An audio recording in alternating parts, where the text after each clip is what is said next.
kalimat-kalimat yang baik. Oke, lanjut saja Bu. Ya. Nah, kembali lagi bahwa bicara masalah restitusi, kalau tadi kita sudah bicara masalah 5 posisi kontrol kita.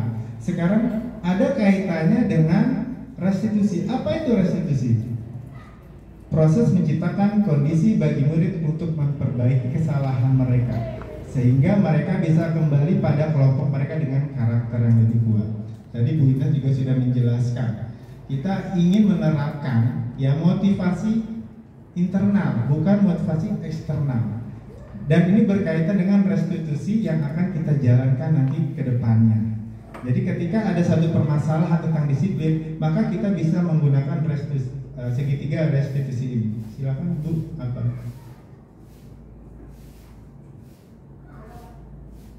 Nah, untuk lebih jelas, kita bisa menerapkan budaya untuk menerapkan praktek segitiga restitusi kepada anak didik kita. Kalau tadi 5 posisi kontrol, sekarang bagaimana kita menerapkan praktek segitiga restitusi untuk anak didik ketika kita ada satu permasalahan. Silakan Bu diputar. Ya.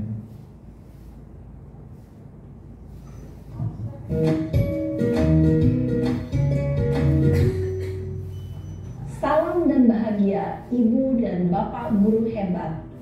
Pada video kali ini kita akan membahas tentang salah satu program disiplin positif yang diterapkan di lingkungan sekolah yang dikenal dengan nama restitusi.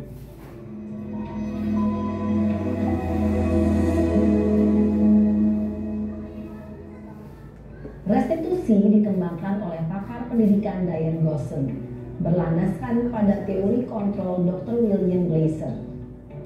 Segitiga restitusi adalah suatu proses dialog yang dijalankan oleh guru atau orang tua agar dapat menghasilkan murid yang mandiri dan bertanggung jawab. Pada saat guru di posisi manajer, aspek yang dikembangkan pada murid adalah motivasi intrinsik, sehingga penanaman nilai-nilai kebajikan dapat tumbuh dan berkembang menjadi suatu kebiasaan positif yang akhirnya membentuk karakter murid. Proses dialog ini terdiri dari 3 langkah yang digambarkan pada ketiga sisi pada segitiga restitusi. Sisi pertama adalah menstabilkan identitas. Sisi yang kedua adalah validasi tindakan yang salah. Dan sisi yang ketiga adalah menanyakan keyakinan. Ibu dan Bapak Jadi dalam posisi manajer kita akan menggunakan 3 segitiga ini. Ada sebuah contoh penerapan segitiga restitusi. Coba diperhatikan untuk segitiga restitusi yang dilakukan sebagai posisi manajer, kontrol kita sebagai manajer. Siang Sarah. Siang Pak. Sudah lama nggak ketemu Sarah. Kenapa hari ini ada di sini? Kesel Pak, kesel banget. Nah ini masa aku dikatain tukang fitnah Pak? Ya aku marah menstabilkan lah. identitas. Aku balik katain Eka di depan kelas. Kesel banget. Oh begitu. Ya pasti kamu marah dan kesal. Bapak juga akan marah apabila ada yang menuduh Bapak seperti itu. Kemudian pada saat itu kamu mau melakukan apa? Ya saya langsung ngatain Eka lah Yang Pak. kedua Kesel adalah banget. Saya bertanggung jawab validasi depan teman-teman tindakan lain. yang salah. Oh begitu. Pasti kamu melakukan seperti itu karena suatu alasan tertentu kan? Iyalah, masa saya diam saja Pak? Ya saya bela diri lah. Masa saya dituduh tukang fitnah? Ya wajar lah. Mempertahankan harga diri itu sesuatu yang penting buat kamu. Untung kamu tidak bertindak lebih gegabah lagi. Hanya membentak-bentak. Iya Pak. Untung saya masih bersabar dan hanya membentak saja. Sudah gemes padahal. Saya pasti bela diri lah. Ya pasti ya. Tapi kamu memilih untuk tetap bertahan dan bersabar. Kamu memilih untuk tidak berbuat lebih parah lagi bukan? Iya. Nah sekarang coba kita lihat lagi tindakan kamu yang bentak-bentak Ini Eka di dalam ada kelas. tahap menanyakan Tindakan kamu itu keyakinan. kira-kira sesuai dengan keyakinan kelas atau prinsip kamu tidak? Enggak lah Pak, capek Pak jadi pemarah. Jadi keyakinan atau prinsip mana yang kurang sesuai dengan keinginan kamu? Ya, saya sebenarnya sangat menghargai orang lain. Mungkin saat itu saya menjadi emosi, jadi tidak menunjukkan sikap itu. Kamu meyakini tidak? Menghargai orang lain itu penting buat kamu. Yakinlah Pak. Iya, setuju. Kita harus saling menghargai. Namun, ada juga keyakinan yang kita sepakati yang perlu kita jalankan apabila kita sedang marah, bukan? Ya, saya bisa lebih proaktif, mulai dengan diri sendiri.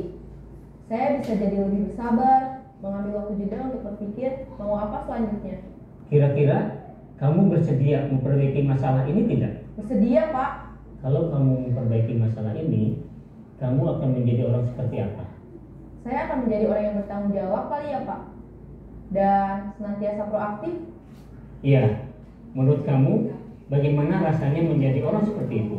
Ya nyaman lah, bangga bisa bersabar dan menahan diri. Baiklah kalau begitu. Yuk kita pikirkan bagaimana memperbaiki masalah ini. Ini salah satu posisi kita sebagai manajer.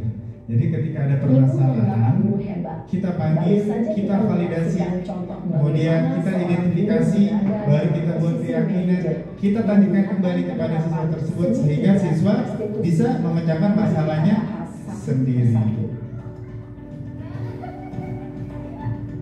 Pada sisi pertama, menstabilkan identitas berdasarkan pada prinsip bahwa membuat kesalahan adalah bagian dari proses pembelajaran. Sisi pertama dari segitiga ini berperan menggeser identitas murid dari identitas gagal ke identitas sukses. Murid yang sedang bertingkah laku yang tidak pantas atau menarik diri saat itu sedang mengalami identitas gagal. Bila kita mengkritiknya, maka posisinya tidak akan berubah. Kita bisa mengajukan pernyataan-pernyataan ini. 1. Membuat kesalahan sesuatu yang wajar. 2. Seperti ya Bapak juga pernah melakukan kesalahan sehingga dia merasa kita bisa memperbaiki masalah ini. 4. Saya tidak menanyakan kesalahannya. Saya lebih fokus bagaimana memperbaiki masalah ini. 5. Apakah saat ini kamu tengah menjadi orang yang baik untuk dirimu sendiri? Pada posisi menstabilkan identitas. Pada sisi kedua, validasi tindakan yang salah berlandaskan pada prinsip bahwa setiap perilaku berupaya memenuhi suatu kebutuhan tertentu. Guru yang telah memahami teori kontrol akan bergeser dari pemikiran stimulus respon menjadi proaktif dan mencoba untuk mengenali tujuan dari perilaku murid, mengenali dan mengakui kebutuhan murid ini dapat memperbaiki hubungan dengan murid tersebut. Pernyataan atau pertanyaan bisa disampaikan dengan nada suara tidak menghakimi atau memojokkan, sehingga dapat mengembalikan murid pada posisi positif. 1. Kamu bisa saja bertindak lebih gegabah lagi dari ini. Pernyataan 2. apa pernyataannya? Kamu bukan melakukannya tanpa suatu alasan tertentu. 3. Kamu melakukannya karena mempertahankan sesuatu yang penting bagimu. 4. Mungkin kamu bisa mempelajari suatu perilaku baru yang lebih efektif. Bersediakah kamu mempelajarinya? Selanjutnya, kita akan simak sisi terakhir, yaitu menanyakan Ini adalah pada keyakinan. tahap Teori menanyakan kontrol keyakinan menyatakan pada segitiga bahwa pada restitusi. dasarnya kita termotivasi secara intrinsik. Pada saat perilaku yang salah telah divalidasi dan identitas sukses telah stabil, maka murid telah siap mengaitkan keyakinan-keyakinannya dengan tindakannya yang salah dan pemikirannya telah bergeser ingin menjadi orang yang dituju. Pertanyaan-pertanyaan ini dapat mengaitkan keyakinan-keyakinan yang dianut murid. 1. Sebagai keluarga atau kelas, apa yang kita yakini? 2. Nilai-nilai apa yang telah kita sepakati? 3. Seperti apa gambaran sebuah kelas yang ideal bagi kamu? 4.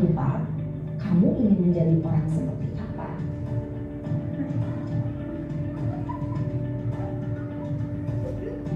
Dalam menerapkan segitiga restitusi, perlu diperhatikan beberapa hal, yaitu 1. Perilaku yang salah perlu dikaitkan dengan nilai-nilai atau keyakinan-keyakinan yang telah disepakati atau dituju. 2. Kesediaan orang yang melakukan kesalahan untuk memperbaiki masalah. 3. Pemecahan masalah sebisa mungkin relevan atau memiliki hubungan dengan masalah yang ada. 4. Usaha. Perlu adanya suatu usaha perbaikan dari pihak yang berbuat kesalahan. 5. Waktu. Perlu didedikasikan waktu dari pihak yang berbuat kesalahan. Tanyakan kapan akan mulai diberlakukan usaha untuk memperbaiki masalah. Dengan memahami struktur penerapan segitiga restitusi, diharapkan guru dapat menerapkan posisinya sebagai manajer dengan mengajukan pertanyaan-pertanyaan bermakna yang dapat membuat murid menjadi lebih percaya diri, bertanggung jawab, dan mandiri. Oke, baik. Nah, Ibu Bapak Guru perlu tidaknya mengikuti ketiga tahapan dalam segitiga restitusi bergantung pada ringan beratnya suatu permasalahan. Misalnya, bila permasalahan tersebut tak semudah menanyakan apa keyakinan yang kita sepakati, dengan menjalankan segitiga restitusi,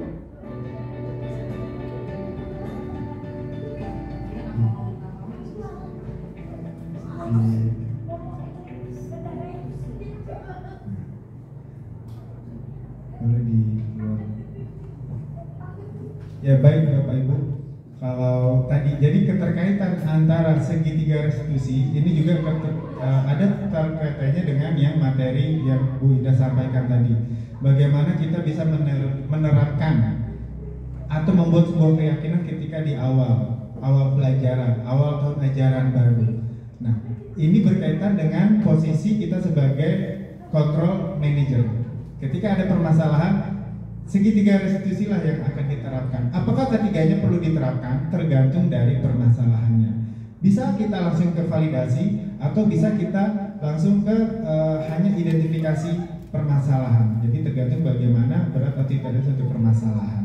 Jadi dengan seperti ini, adanya segitiga restitusi, murid lebih bertanggung jawab, lebih mandiri ketika dia ada suatu permasalahan. Jadi kita berharap ya inilah, mudah-mudahan kita semua bisa berada dalam posisi manajer yang kita harapkan. Nah, ini ada 9 ciri-ciri restitusi. 1, bukan untuk menebus kesalahan, namun untuk belajar dari kesalahan. Ketika seorang murid merasa bersalah, berarti dia bisa belajar dari sebuah kesalahan. Kemudian bisa memperbaiki hubungan.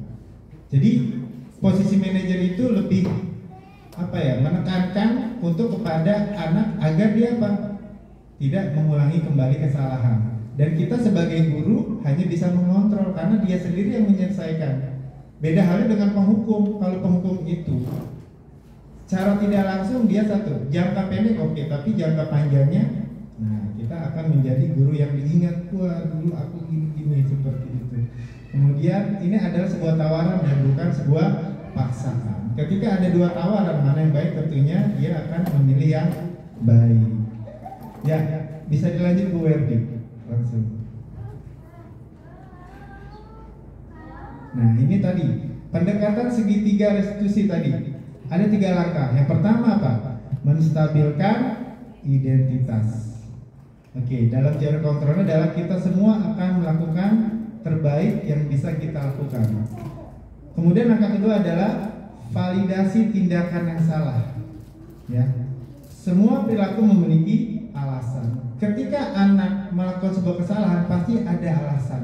Nah, mungkin alasan itu yang perlu kita tanyakan, kenapa melakukan sebuah kesalahan. Pasti ada alasan, berarti kita masuk ke validasi tindakan yang salah. Jangan ujuk-ujuk kita langsung aja mencap bla bla bla bla tanpa kita tahu kenapa dia berbuat seperti itu.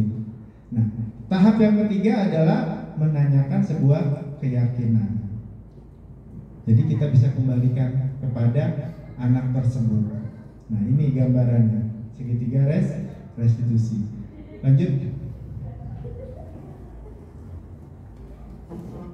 Nah, ini ada beberapa kalimat. Ini secara teori aja buat Bapak Ibu ya, teori yang mungkin nanti bisa di-share aja. Kita lanjut. Kita sepertinya sudah berada pada tahap akhir. Bisa dilanjut, Bu? Ya, kalimat efektif. Lanjut. Terus. Nah, ini sebenarnya dokumentasi penerapan segitiga yang kemarin.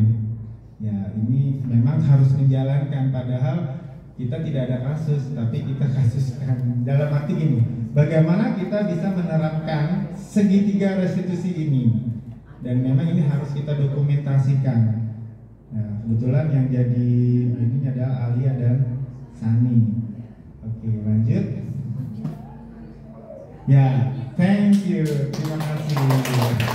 Ya, akhirnya, alhamdulillah ya, kita sudah sampai di sesi terakhir yang tadi sudah saya dan Bu Winda paparkan. Mudah-mudahan apa yang sudah saya berikan materi ini kita sama-sama belajar dan bisa memberikan manfaat, terutama untuk diri saya dan untuk kita semua. Dan kita ingin sekolah kita ini bisa menerapkan budaya positif untuk anak-anak kita dan semuanya. Ya, silakan Bu Indah. Jadi kesimpulannya adalah balik lagi ke pertanyaan yang di awal tadi Bapak Ibu ya. Kira-kira bisa dibukain Bu Erni ke pertanyaan yang pertama. Mungkin setelah tadi dapat saya paparkan materinya dari saya dan Pak Agung, jawaban Bapak Ibu berubah. Ya. Ya, yang slide keempat Bu Erni. Nah, ini. Kesimpulan ini, pemberian hukuman dapat mendisiplinkan siswa. Kalau tadi ada yang bilang sebagian iya, sebagian setuju, sebagian tidak. Nah, setelah saya paparkan bagaimana kira-kira hukuman itu bisa disiplinkan siswa tidak? Iya, jawabannya berubah ya Bapak Ibu ya. Jadi tidak ya. Yang kedua, pemberian hadiah meningkatkan prestasi siswa. Ini tadi juga 50-50 nih, ada yang menjawab ya dan ada yang jawab tidak. Tapi setelah kami paparkan berdua, mungkin berubah jawabannya apa? Tidak. Itu terdorong dari motivasi intrinsik. Yang ketiga tadi kalau ini kompak ya 100% tadi bilang guru harus mampu memberikan solusi untuk setiap siswa yang bermasalah. Iya. Jadi seperti yang tadi Pak Agung bahas, yaitu segitiga restitusi. Kita tanya solusinya bagaimana, kita stabilkan identitasnya, validasi tindakannya, ya. Lalu kita balikan ke keyakinan kelasnya atau keyakinan sekolah. Yang keempat, guru berperan sebagai teman bagi siswa. Apa tadi? Iya. 5 posisi kontrol. Jadi kita itu sebagai manajer. Terbaiknya manajer, tapi kenyataannya saya mungkin masih berusaha menjadi manajer. Walaupun belum sampai di tahap itu, tapi kita sama-sama berusaha untuk menjadi manajer. Walaupun di tahap teman juga sudah bagus. Ya. Tapi kita inginnya adalah sampai tahap manajer. Baik, Bapak Ibu, rasanya ini sudah di akhir presentasi. Terima kasih banyak atas atensinya. Sebelum saya akhiri, saya mau pantun dulu. Nanti jawab cakep ya Pak. Benar Bu. Kesepian tanpa kekasih. Cukup sekian dan terima kasih. Billahi taufiq wal hidayah. Wassalamualaikum warahmatullahi wabarakatuh. Waalaikumsalam warahmatullahi wabarakatuh.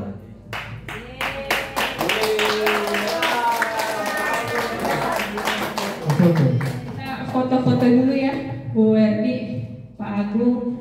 Ayo Bapak Ibu.